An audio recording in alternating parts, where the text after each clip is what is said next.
The Israelites have been through a lot since they entered the land of Canaan. So let's review the last 500 years of Israel's history on the Bible Brief. Want more Bible learning content like this? Sign up for our newsletter and follow us on social media. Links are in the show notes.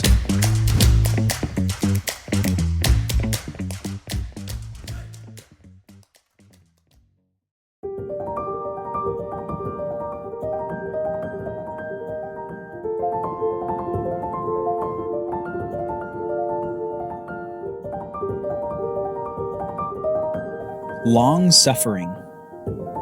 It's an old word, maybe one you haven't heard in a while, if ever. Long-suffering.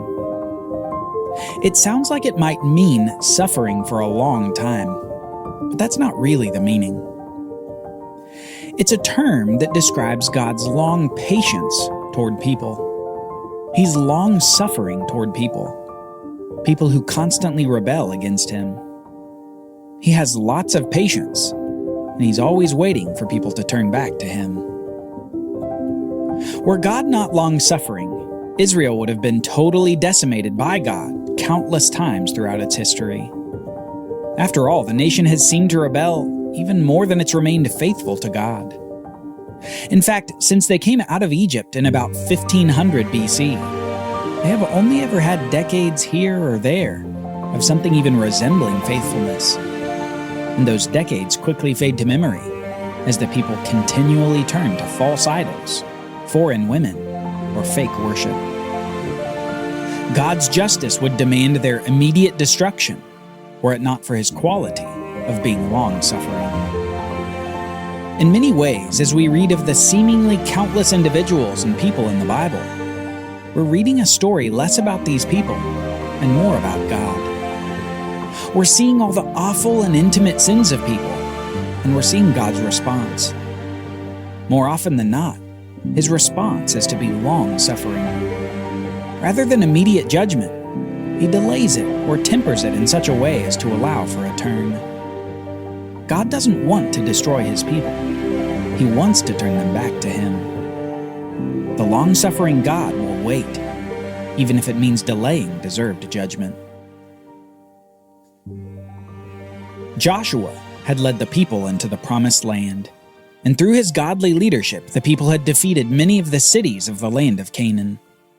He apportioned the land to the 12 tribes of Israel, and before he died, he left them with final words, echoing those words of Moses years before. Joshua essentially said this: "Love Yahweh, follow the law, and take the land." The mandate was known, and Joshua soon died. After his death, the nation faced a leadership vacuum that was initially filled by the tribe of Judah. But in this new age of rebellion, the people didn't heed the instructions of Joshua. They stopped conquering the land, they intermarried with the peoples of the land, and they worshipped false gods instead of Yahweh. As the people were oppressed by enemy powers, they would cry out to God for deliverance. God in his mercy would raise up a judge to save the people from their oppression, and the people would be faithful for a time before they would start the cycle over again, turning away from Yahweh to follow false gods. This cyclical nature of the judges' era was ultimately a time of national failure. They didn't obey God, they didn't follow the law, and they didn't continue conquering the land. It was an era where everyone did what was right in his own eyes. Yet in the latter part of this 300-year period, we saw a glimmer of hope.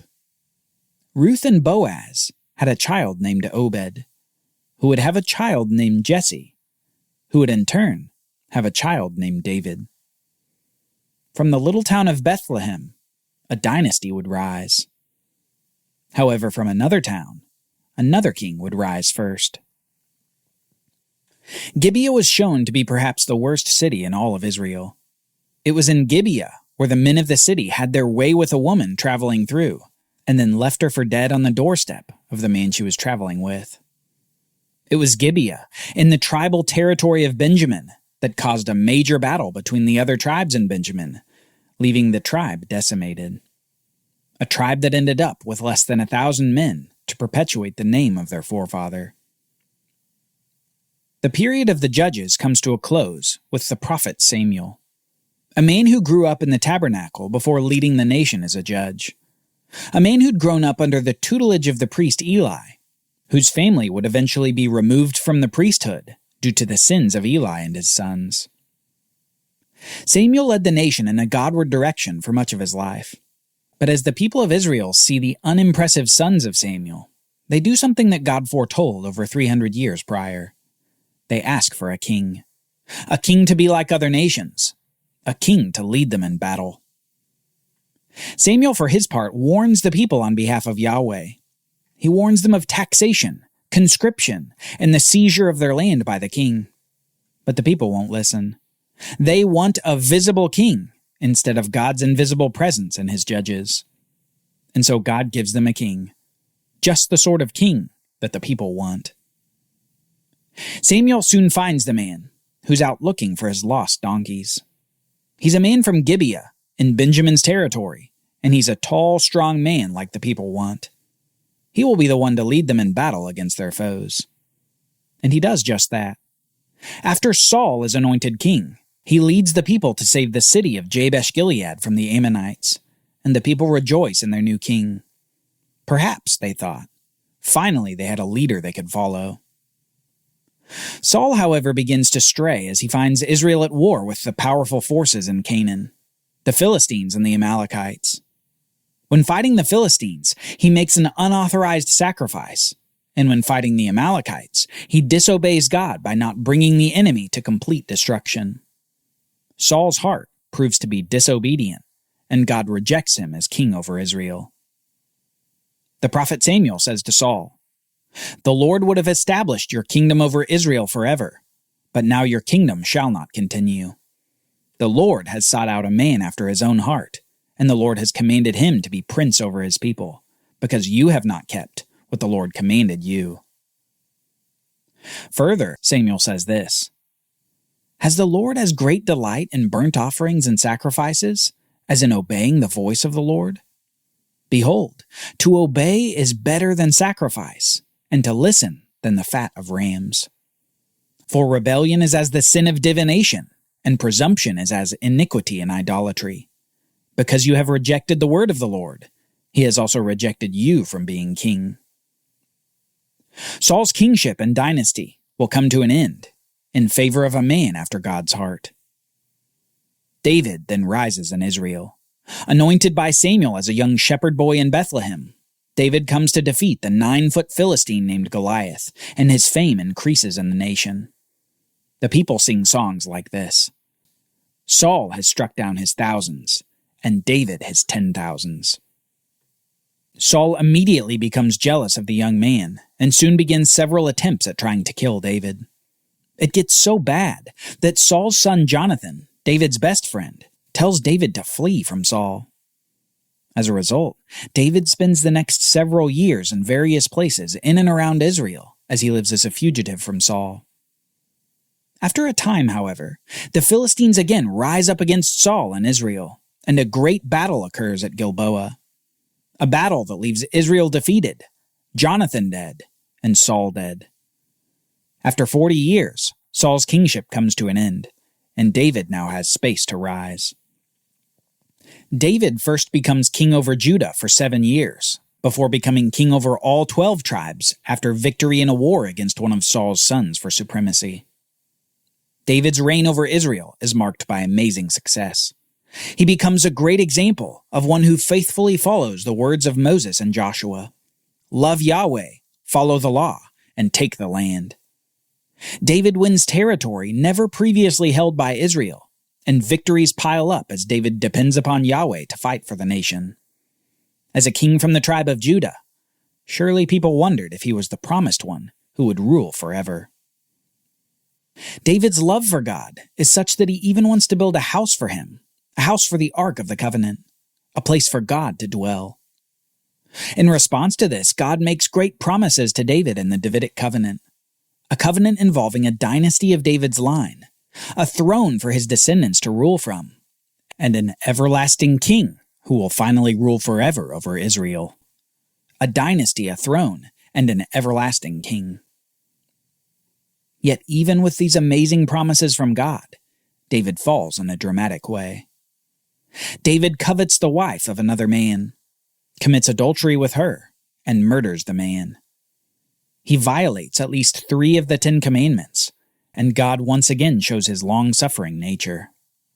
Rather than destroy David on the spot, he instead gives consequences to David for the rest of his reign. His son conceived in adultery dies. Another son usurps his throne for a time, and violence marks his house for many years. While David returns to faithfulness for much of the rest of his life, he does still sin in another way. In the latter part of his reign, David conducts a census of Israel, and realizing his sin, he comes to God for mercy. God allows David a choice of judgments, and David chooses to have God carry out a plague upon the nation, reasoning that God is merciful, even in his judgments. God does pour out the judgment, but also uses this as an occasion to mark the spot where his house will be built. David had wanted to build God a house, but it would be his son Solomon who would build the magnificent temple. Solomon reigns after David, and his kingship is consumed with temple building. David had prepared materials and received plans from God, and Solomon would do the building. After 7 years, the magnificent temple is completed, and God fills it with the cloud of his glory. God has chosen his place to dwell, among his people, in the temple in Jerusalem. The kingdom celebrates and enjoys prosperity and blessing for many years. Solomon dominates the land from the border of Egypt to the Euphrates River, and he sets up trade routes that further enrich the kingdom. However, Solomon, for all his wisdom granted to him by God to lead the people, makes foolish decisions. He violates all 4 major commands for kings of Israel. He enlarges his cavalry. He enriches himself with gold. He takes many wives, and he fails to obey Yahweh. For this, God announces that the kingdom will be torn apart, with 10 tribes given to another, and the tribe of Judah only being left to David's house. The golden age of Israel is about to end.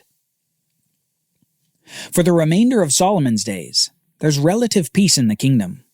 But immediately upon his death, crisis. Solomon's son Rehoboam attempts to rule over all 12 tribes, but the 10 northern tribes reject his rule in favor of an Ephraimite named Jeroboam. The kingdom splits in an earth-shattering way, and constant war replaces the hard-won peace. David's house is left with only a small territory, and the Davidic covenant looks like its fulfillment is in question. How could a forever king come out of such devastation? The kingdom demonstrates both the best and the worst of men.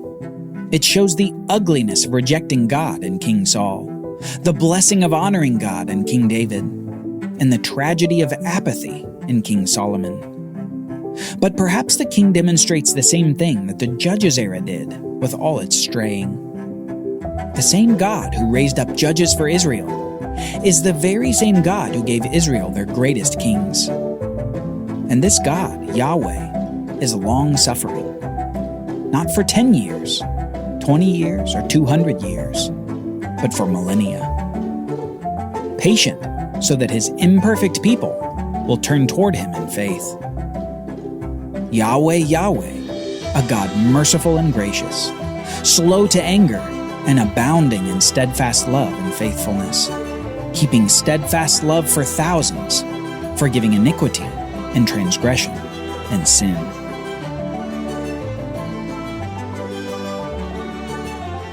Join us next time as we begin our trek through the kings of the north and south, some faithful, some more wicked than ever. The Bible Brief is brought to you by the Bible Literacy Foundation, dedicated to helping people like you learn the Bible.